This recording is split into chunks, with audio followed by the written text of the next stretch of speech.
అనుదిన నిత్య జీవపు మాటలు. దేవుని నామానికి మహిమ కలుగునుగాక. దేవుని వాక్యాన్ని చదువుకుందాము. నేనైతే నీ కృపాతిశయమును బట్టి నీ మందిరంలో ప్రవేశించేదను. నీ ఎడల భయభక్తులు కలిగి నీ పరిశుద్ధాలయము దిక్కు చూచి నమస్కరించేదను. కీర్తనల గ్రంథము 5వ అధ్యాయము 7వ వచనం. మనుషులు దేనియందు అతిశయించకూడదు. మనము దేవుని కృప చేతనే రక్షింపబడి ఉన్నాం. ఈ కృపయందే అతిశయించాలి.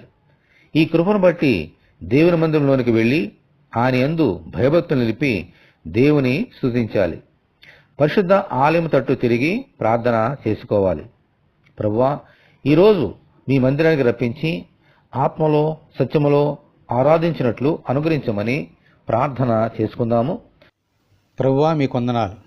దానియేలు భక్తుడు బబులోను దేశంలో యెరూషలేము తట్టు తిరిగి ప్రార్థన చేసినట్లు ఎల్లప్పుడూ మా హృదయము మా మనస్సు మీ పరిశుద్ధాలయం తట్టు తిరిగినట్లుగా సహాయం దయచేసి ఆత్మలో సత్యములో మిమ్మల్ని ఆరాధన చేయనట్లుగా సహాయం దయచేయమని ఈ వాక్యం వింటున్న నీ బిడ్డలందరినీ అలాగూ దీవించమని యేసు అతి పరిశుద్ధమైన నామములో ప్రార్థన చేయుచున్నాము తండ్రి. ఆమెన్. దేవుని కృప మనకందరికీ తోడై ఉండునుగాక. ఆమెన్. పరిశుద్ధ దేవుని మందిరం.